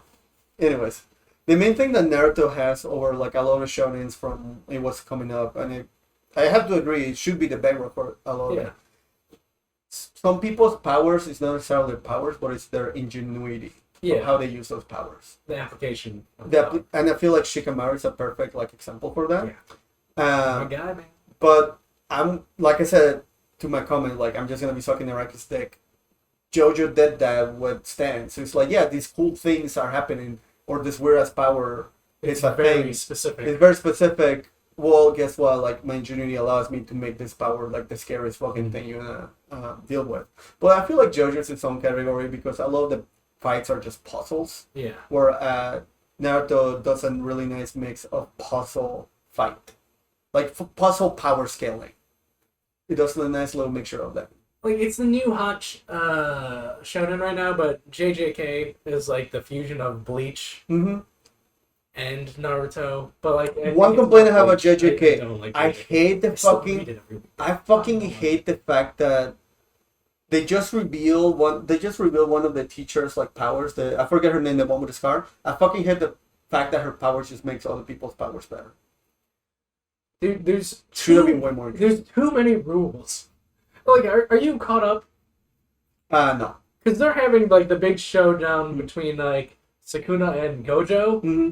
It's just like, well, I'm gonna use this technique, but then it's like this weird application of like, I didn't know you could do that with that power. Like, well, you can't do this one. There's too many fucking rules, man. I'm like, I can't follow it. Mainly because like, I used to like, I wasn't too into JJK. Like, I would read every other thing, but then I got to a point of just like, I'll You just need read it every something now. else to read. So like, I don't remember how specific applications of like curse technique, reverse curse technique, domain expansion, domain contraction, like all that shit. Like, you know, See, I'm a sucker for those because it's too many rules. see, to me, it's really easy to follow. It's like this is the technique. It does this thing. This is the technique. It does this thing. You play like card games, right? Yes, but You play Magic the Gathering, right? no. Do you play I've never Yu-Gi-Oh? played- I've played Yu-Gi-Oh. It's just card interactions. Yeah, but This power does this thing. This power does this thing. Whenever it interacts with this one, both of them apply in their sequence. but specifically with Sukuna and Gojo, whereas you have the most powerful sorcerer ever and the most powerful sorcerer of this age, where they're doing abilities of like, and also you have like every side character, like every other character doing commentary because they're watching on TV. So it's weird because like the commentary like, wait, you're not supposed to be able to do that with this domain expansion, whatnot. Like that's not physically possible. Or is it possible because Gojo's just that powerful and he breaks the rules of that power? Or is he just like hitting those limitations, but then he's using some other subversive technique on the side to compensate for the limitations of these rules. And are these side rules? It's like, fuck off. This Fuck off, is man. so. This is coming from somebody that hasn't read it. I think the last bit I read, because I think the last bit I read was when what's the girl's name with the nails? It's again too many. When she gets her shit rocked and you don't know, and she's dead, but they're trying to do something with her. I think that's when I last ended. Oh, Nobara. She hasn't shown up yet. I think that's the last bit it ended because I think that's when he took his hiatus. I thought you were talking about nails, but like No. Nobara. Yeah. I love her. She's great. Oh, Maki guy. Just that. Trust me. Oh, trust me. Me too. I'm a Maki guy, but I love her too because I think that's Sakura done right. Sakura sucks, but Yeah, Sakura sucks, but I think that Sakura does it right. And I don't want to say Power is Sakura done right because Power is its own thing. yeah, Power is just like the subversion of that. Like I'm super powerful, but like I'm a coward. Subversion. I like that better. Yeah. But no, like I love Nobara. I think Like, that stuff yeah. when Urabara died, but like there might be something where she's not there, whatever. But she's in limbo, whatever. Because I think Gege took a break and I stopped. And I'm just kind of letting like things said that I can just go back and like read it. But to go back to what I was gonna say, as somebody that hasn't read it but just heard all those things, I like it because it just shows like these are the exceptions. Mhm. This is how exceptions are happening. This is the level that the other people have to get to. I like that. I don't know how it is while reading it though. Because that might be a completely different feeling. Because if I'm reading it and it is so absurd where I'm just like, fuck this. It's like, in Metal Gear Rising, when you do a counter and then the enemy counters and then you do a counter and then you just counter back and forth. Yeah, it's like low level, full caliber play. Yeah. It feels like that's going Okay. on, but then it's just like, with these sorcerer rules of just like, come The on, thing man. is, it's like. But they're also, but it's like a warrior version of a Dragon Ball fight where they're just punching each other hard. And it's I usually those are have more words. I usually have problems with that, but again, from hearing it, not reading it, I don't mind it as much because these are the only two that they can do that. That's true. It's not like the whole cast can do this. It's like these are the only ones that can do it. Well, there's the guy with a scar on his head where he just like. Yeah, we talked about this a couple episodes ago, where they introduce like we have the three special class guys, and then there's this guy with the scar on his head, and then it's just like, well, I'm just gonna overpower you guys. Yeah. Like you all have interesting powers, but then like in the end, it's just like, well, my interesting power just overpowers your powers. It's just like, fuck off, man. Well, the thing with the scar, you're talking about the Scarhead guy or the Scarhead guy? The guy with who's the scarhead guy? Guy with the long hair and the scar on his forehead. Well, because I forgot his name, and my girlfriend really fucking likes him. She has weird taste. The guy in the scar of his head, he was a real person that experienced like the weird bearer racism, and he wanted to Magneto the world, but then he died and he got taken over by another demon, and the demon actually controls the guy with the scar of his head. So you're talking about the original guy or the demon taking over? I guess the demon. Okay. Because again, like I started That I'm okay with. JJK, Yeah, like a weird point. that I'm okay with because if I remember correctly, fucking accent coming in correctly, the demon is like a very specific ancient demon. I'm okay with that, especially given the fact that it's controlling a sorcerer whose power is just Pokemon. I'm okay with that. Okay. And you're not talking about Sukuna. No, I'm not talking about Just that. okay. Yeah. Because that's also like a demon in a guy. Yeah. With marks on his fat. Yeah. Well, that's different. Yeah. That is a different kind of thing because the stronger than Pink Naruto gets, the stronger Sukuna gets because that's still his body. Yeah. No, it is But yeah, I wonder. more shonen than so like the big three when it comes to shonen. To me, anyways. Some people might have different opinions. Are Chainsaw Man, Demon Slayer, JJK. The current big three? Yeah. To me, when it comes to new shonen. Some people might say Black Clover. I think Black Clover is shit. I've never seen Black Clover. I don't think that's as big as. That's not as in the zeitgeist. What about Seven Sins? That's like. I Is fucking that huge? I don't know. I don't think so. In my realm of awareness, it's on the same level as Black Clover. But anyways, I think of the big three, JJK is the more shonen of the three, because Chainsaw Man. Wait. No. What? JJK, My Hero Academia, Demon Slayer. I think Chainsaw Man's a little under because it is a little more seinen. It is more subversive of those tropes. I forgot about My Hero. Yeah. Well, this last arc has been going on for fucking ever. Okay, And there's been little to no. Dude, have you seen the completely last? forgot. Are you caught up with that? No, I stopped when Baby Girl gets her shit rocked. Mirio. No, Mirio. Bunny Girl. Mirko? Okay. Yeah. When she gets his shit That's rocked. awesome. Just like, well, I only have my teeth left, so I'm Yeah. gonna bite this guy. Mhm. They took a break this week, Mhm. but like last week, just like, well, how are they gonna come back from this? Mm. Because somebody important gets a knife right to the chest. Just like a baby abdomen, because it's survivable, but like, oof. Did Batman came back? I know he got his shit rocked, but I was thinking No, he's about he's still flatline. he's still in recovery from having a man inside of him. Well, then, yeah, I was gonna say that. Didn't he? Yeah. Yeah, having his heart rebuilt. Yeah. Well, I was gonna. Yeah, I completely forgot My Hero Academia. I'm gonna be honest with Yeah, you. dude. Yeah, never mind. I take it back. Fucking My Hero is the most shonen of the three. It's more Western comics. Well, no. Yeah, it's the most shonen. Yeah. Most shonen. But again, it has that more Naruto template versus JJK is more of that Bleach template. Mm-hmm. And Bleach, it's not good. All those things that were huge in our childhood of like Wing, Seed, Bleach, they weren't good. No. Man, get over it. It's like, but it's my childhood. Like, yeah. Yeah. Fucking, I watched Barney when I was a kid. That's not good, man. I don't want to watch Barney as a 35-year-old. The only one that stayed good was Scarflow. I've never seen the whole thing. I saw the movie. I'm just chilling up. I'm just saying it that way. I know only like maybe top 5 people want to watch this. But if one of those 5 people gets into Scarflow, I think I've done my duty. You know what I started watching? Huh. I started watching Brain Powered. What is Brain Power? It's like a Tomine thing he made after Turn A Gundam. Okay. But the opening has the most nude girls you'll ever see in an anime opening. Just I'm down the for opening. that. Yeah, but it's weird. Like in a weird... Like imagine what he would make in the early 2000s / late 90s after Turn A Gundam.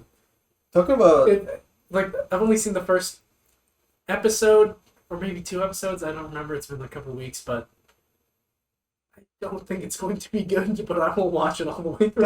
talking about new things about creators that we like making new things. Pluto just got announced like a couple days ago, and apparently it's coming to Netflix. How long is that? It It's is- been like an image. It is a new series made by the same guy that made Monster and 20th Century Boy. Okay. I know Monster has a lot of hype. Have you ever watched Monster? No, it's not. You would fucking love Monster. It's not.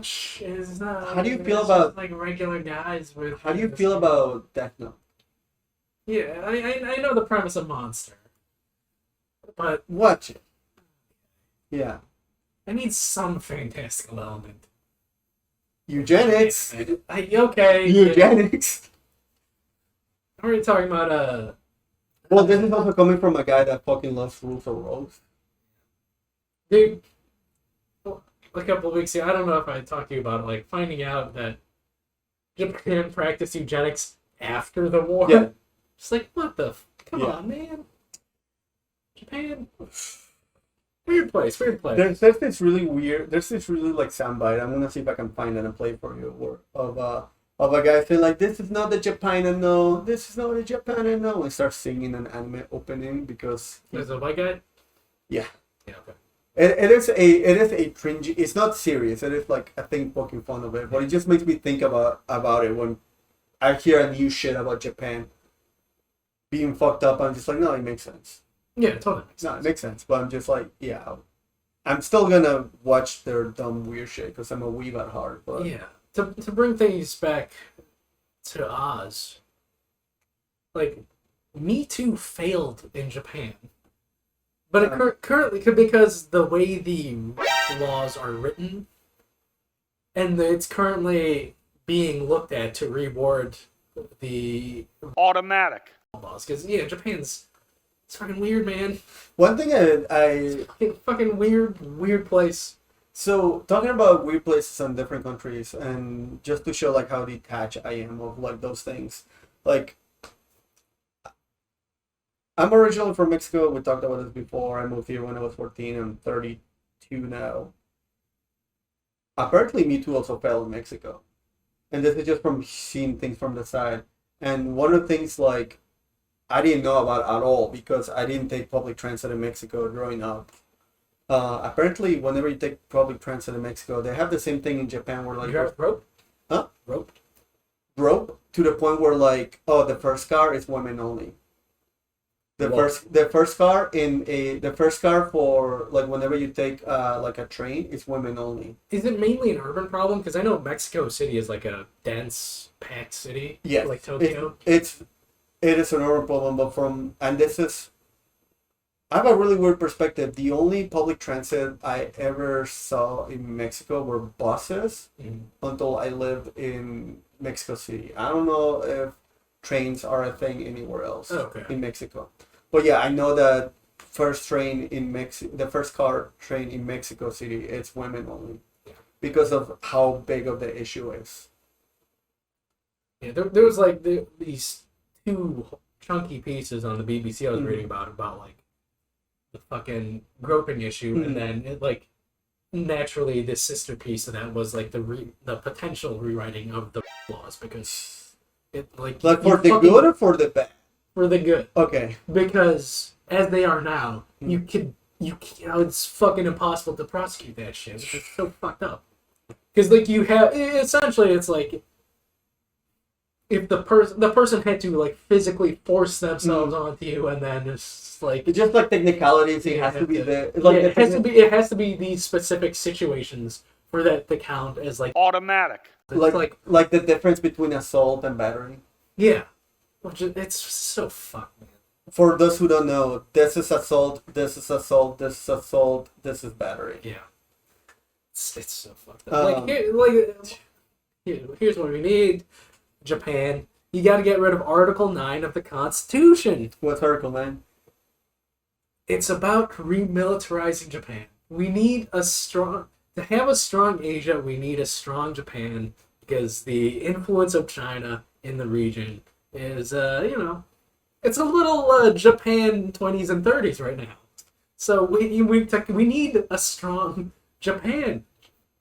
Article 9 created that power vacuum that allowed communist China, Xi Jinping's China, to expand its influence.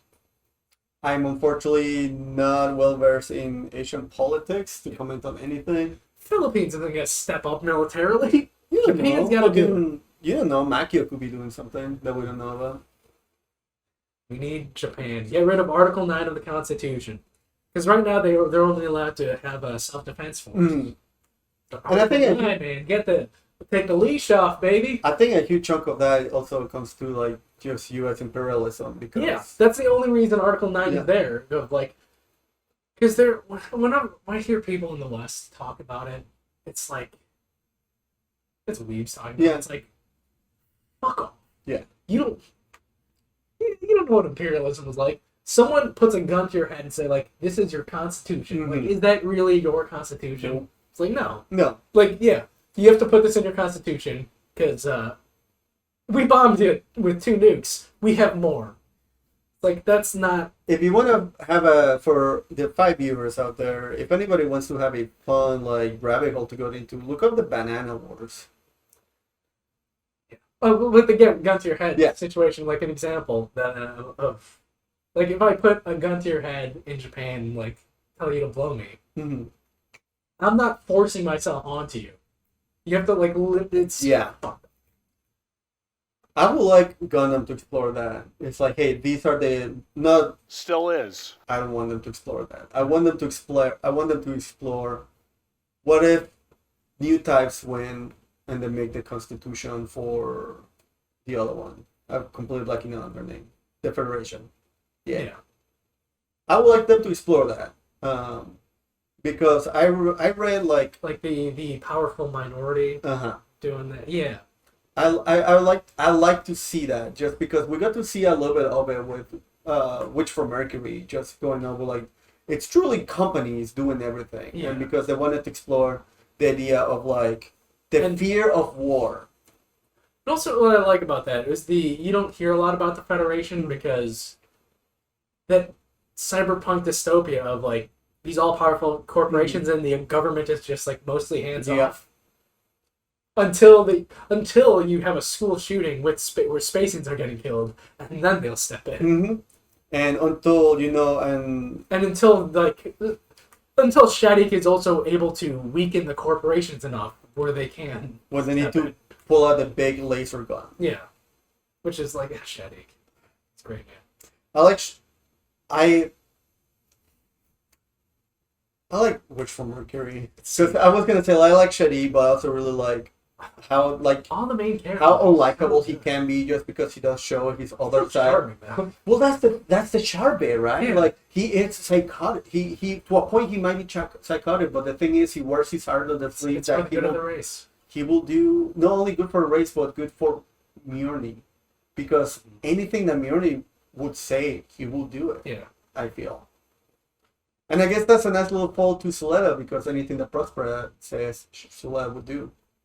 And I like the Urchin kids. I like how much of a they're kids. Mm-hmm. I like how much of like the earthen house in the school. I like how simple and like how like one noted they are, because it just puts in perspective. Yeah, these are still kids. Mm-hmm. Going through all this shit. But also the aspect of generational change of like these bigoted people that Chuchu's punching in the face and then her giving them tomatoes. Mm-hmm. That's such a good scene. That's such a good commendable thing. And just to like, because it's still fresh in my mind and I talked about it like in the Discord. Well, like one of the slight spoilers for Final Fantasy 16. That moment when Clive fights Ifrit, and he has this moment of like character progression and overcoming trauma and having to move on with it by not necessarily being okay with it, but being able to take it in and have it be part of it. Yeah. And we get to experience it as a player. Mm-hmm.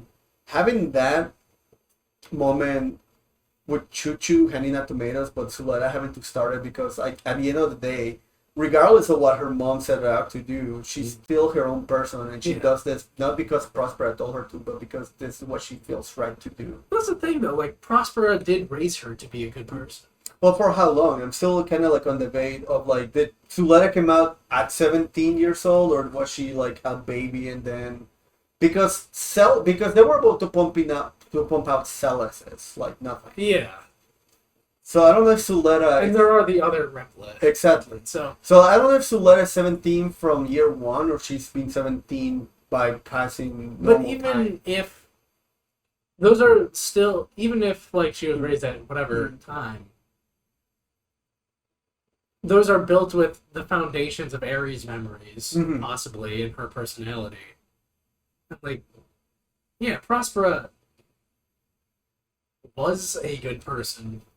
At one point, yeah. Yeah, so she knows how to raise a child to be a good person. Yeah. So I think, like... And also, like, the idea of abandoning Suletta so she could have a better life. Like, that's still in her to be a good mother. But she will still use that child to help out her other child. Not to be reductive, but, like, Prospera's end goal to make the Earth a giant Tamagotchi for her daughter to live with, it is so insidious because it's like I'm not a parent, and I personally don't think I'm gonna be a parent ever. Closest thing ever got is my dog, and I will do anything for that dog. Like, I will do anything for that dog. So like having that feeling with having to Prospera to go to those lengths for her daughter, to the point where like her second daughter takes a backseat. Her second daughter, I'm putting big air quotes because you said it, like you feel like she raised her. That's still her daughter. Yeah. Well, I feel like it's not really her daughter. Yeah, I like it's great because it's so complicated. exactly, and I really like that Witch from Mercury like, touches on those things because having I think having these kind of conversations just adds more to the show. Yeah. Because Suletta and Eri do have Suletta's best interests in mind. Because she would be happier just like stay at school, just have a simple, quiet life. Because you are happy there with those moments. Exactly. But Suletta, like, but also like on the other side, that's Suletta's family. She can't. Yeah, she can't. That's the only thing that she knows. Like, what else you're gonna take everything. The only thing that she knows is being taken away from her. So like, and then she gets to experience it all alone in space. The place where you get to be the loneliest ever. Because again, like those little details, like the one that interruption in Quiet Zero happens is when Suletta's giving her speech to Eri of just like, and when Mom's saying too, I want to hug her. Yeah. Just like, oh. One thing that also like hit me, that's like such a like small thing, that Mjorn, like the code for Quiet Zero is Mjorn's like last message from her mom. Yeah. Like that was like that like tugged at my heart a little bit. It also really sucks that the only time that we see Mjorn's mom is at the opening, and it's The just hand the hand, and that's it. Yeah. The most action we see of the completed demi-barding is in the opening. You're just like, yeah, I got my rifle in space and the shoulder cannon firing. One thing I really like about Choo is that when she gets handed a gun, she uses it to swing. Yeah. Because she's just a melee bitch through and through. Dude, Choo-Choo's. Yeah. I wish we saw more of her. I like how much we saw of her. I think Choo, because that's the thing. Like, I feel like I said, one of the things I really like about the Ocean House is like how one noted they are, because it's a nice little like backdrop to like this is still like school with children in it. Having Choo just be what we saw, I think everybody had the right amount of screen time. Like, I really can't say like I wish I saw more of this person, because if I saw more of that person, it would just dilute the character, or maybe the side stories that they have. Like with how one note those and how flat the rest of the Earth House is, like we saw enough. Yeah, we saw enough of them. Yeah. Same thing with Cethelia. The only time I would have liked to see more of her was her thighs. That's really it. Oh, we'll see him. Yeah. We'll just wait for Comic-Con. Yeah, exactly. And more. They're already happening, man. You got a good place to check stuff out. I haven't checked. Okay. Mm-hmm. Because there used to be one torrent site that was really good about, like, here's a batch torrent with everything from Comic-Con. Just select the stuff you want to download. But then that site fell apart like 10 years ago, and I haven't followed anything since, like, the Haruhi days. So... And, like, there's the stuff I'm way into more... Haruhi? No, Hirumi? Haruhi. I'm saying Hirumi.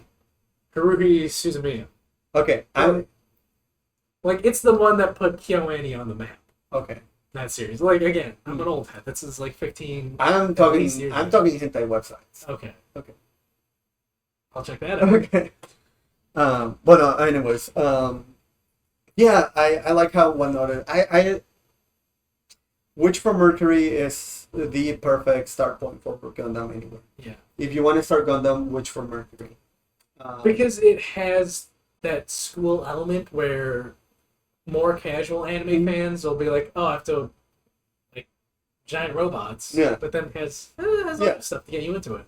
The only thing that you can say about, like, if you want to start anybody Gundam, you can say, oh, it starts with Witch from Mercury. It gets a little too fast-paced at the end, but it's perfect. And then you like more about the war, about the children aspect, then start looking into maybe like look more into Turn A. Turn A.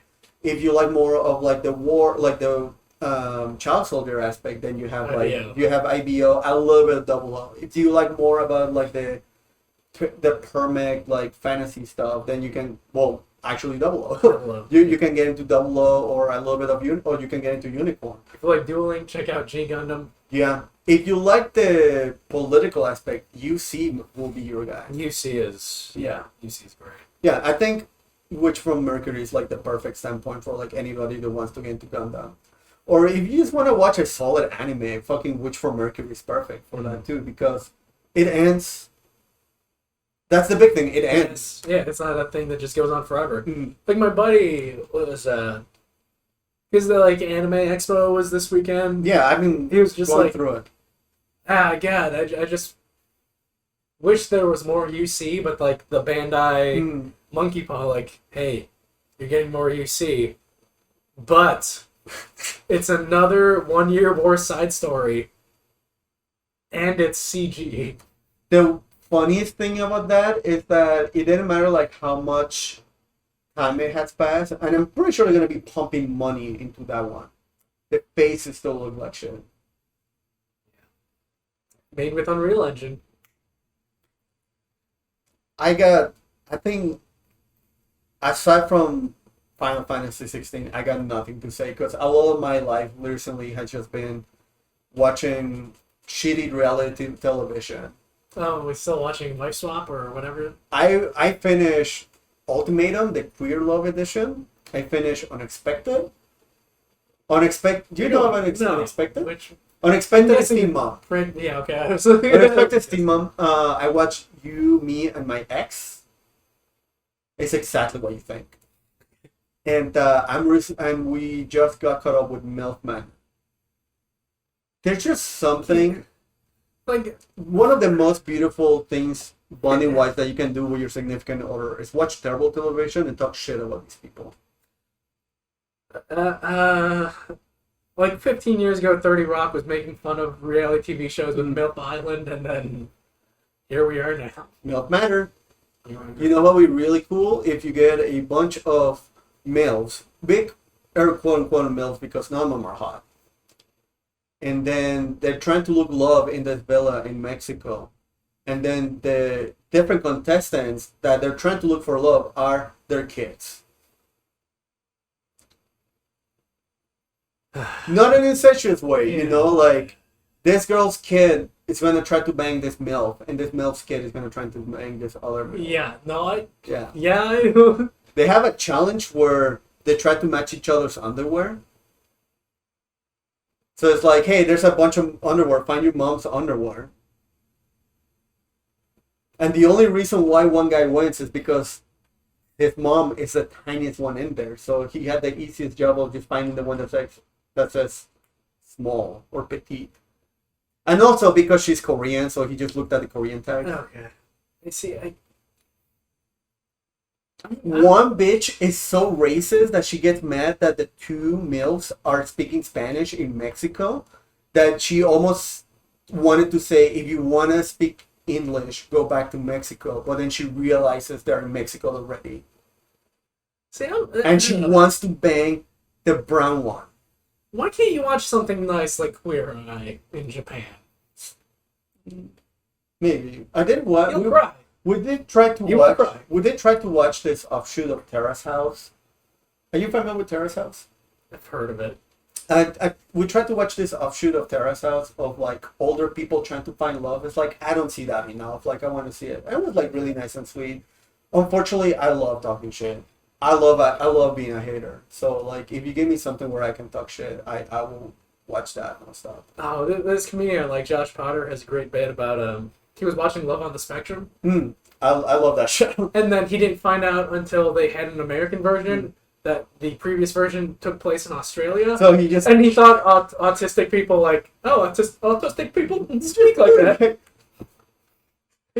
I love that. Yeah. One thing I do like though, yes, I watched Love and the Spectrum. I like that a lot. One thing I do have to give shit about is like a lot of it is just editing. Like me, I've hung out, worked with, and spent time with like autistic people. Like, some of them are really awkward, but just like the word is a spectrum. Like a lot of the awkwardness and a lot of like the really weird unsettling things and like weird social cues, missing social cues that happen in that show is just all done through editing. Yeah, like I 100% like it's all done through editing and also like music because like they put a lot of like childlike music when these people are in there. Yeah. But yeah, dude, like aside from Witch from Mercury, Final Fantasy 16, and I Saw the Devil, literally my whole life I just been building Gundams and trash TV. So unless you want to talk Final Fantasy, I got nothing. We'll save that. We'll save that.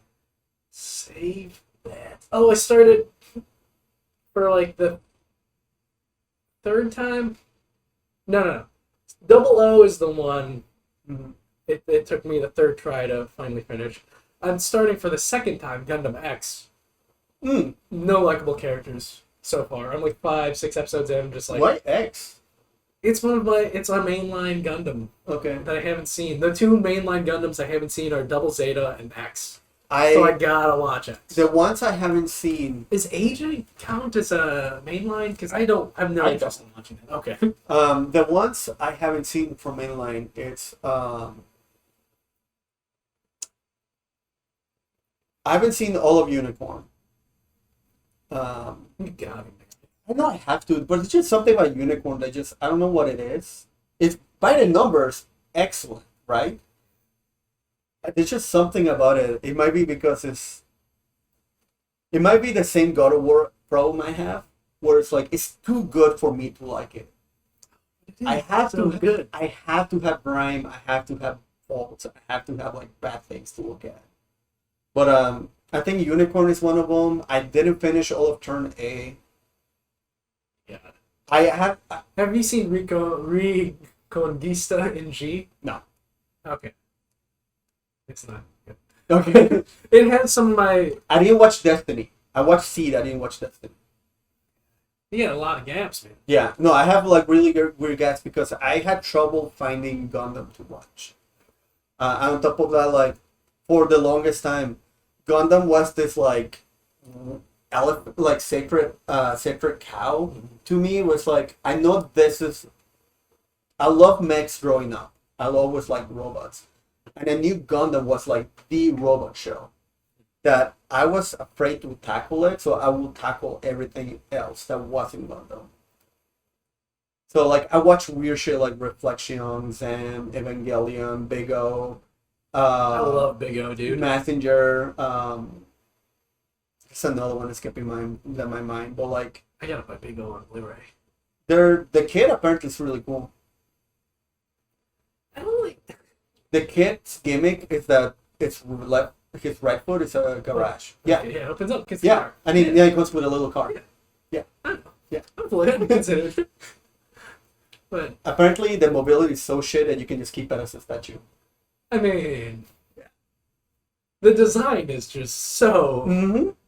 Egregious. I do love that throwback to like 40s or like 50s giant robot. Big O is such a great show, man. I love that show. I love retro futurism aesthetics. Mm-hmm. I'm a little sick of it when it comes to video games because I feel like a lot of them are doing them and they're mostly just sticking to like the golds and browns, which there's more to that. However, I love it when it's done in an animated manner. Well, yeah, like I have really weird guys. Get all those Gundams. Those weird kaijus in Big O. I love kaijus. I don't understand why you had kaijus. It's like big. Oh. Yeah. I love the ending for how weird it is. Yeah. I mean, how else are you gonna end it? Yeah. Yeah, it's very. That ending is very David Lynchy. Yeah. Which I like. I mean, not other, like, I can't think of any other mech show that's tackle stuff like that. I would like to see, RahXephon, but it does it a little more clearly. Well, the thing is with RahXephon, though, is that it is very heavily... Oh, I rewatched RahXephon. It very heavily tries to be Eva 2.0. Yeah. And I feel like that's too that's fault to where the ending just kind of like misses. Where like Big O, it's fucking weird, but like you said, you at least can pinpoint it to Lynchian. Yeah. Well, Where RahXephon is just like, we just didn't do the third impact well.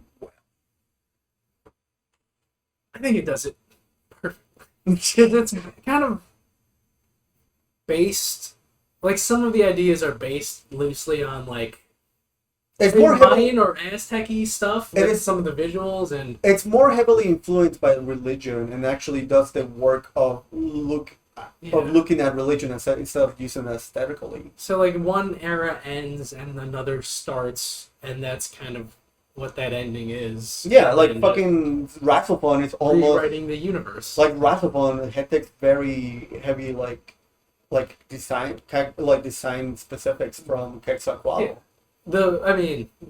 The world gets covered in an egg at Yeah. the end, and then rebirth. Mm-hmm. Oh, dude, rewatching that because it was a weekend. Mm-hmm. I'm just like, I have this on my hard drive. Yeah. Let me just watch this before I move it to an external hard drive, and then I'm like, so good. Yeah.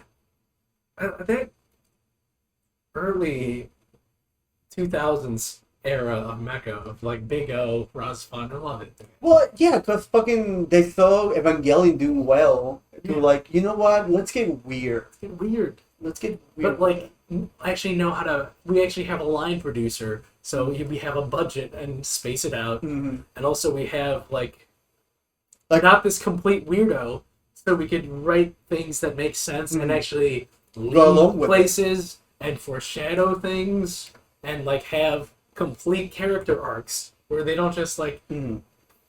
and it just kind of ends. Yeah. It's like, all right. I mean, they tell you the thing, and it's like the ending is God. What's the one? The ending makes sense to the story's telling, Yeah. but because it makes sense, it's not a satisfactory ending because we expect all the things to happen. Oh, and something about RahXephon, like the scene that plays out during the credits, like after the credits, is Mhm. just it's such a beautiful payoff from the whole series of Mhm. like why you're seeing this specific visual, like RahXephon is essentially a love story. Yeah. And then the post credits scene, it's just like how the two characters met each other the first time. It's just like, However, you were feeling. and also that main character fucks. However, you were feeling when Come Susurta was playing, RahXephon makes you feel the opposite. Yes, they feel nice. The world is ending, but you know what? This is pretty cool. Oh, nice. Well, not ending. The world is restarting. The world ended, and then you have like, Yeah. you recreate the world for everybody to have a happy end.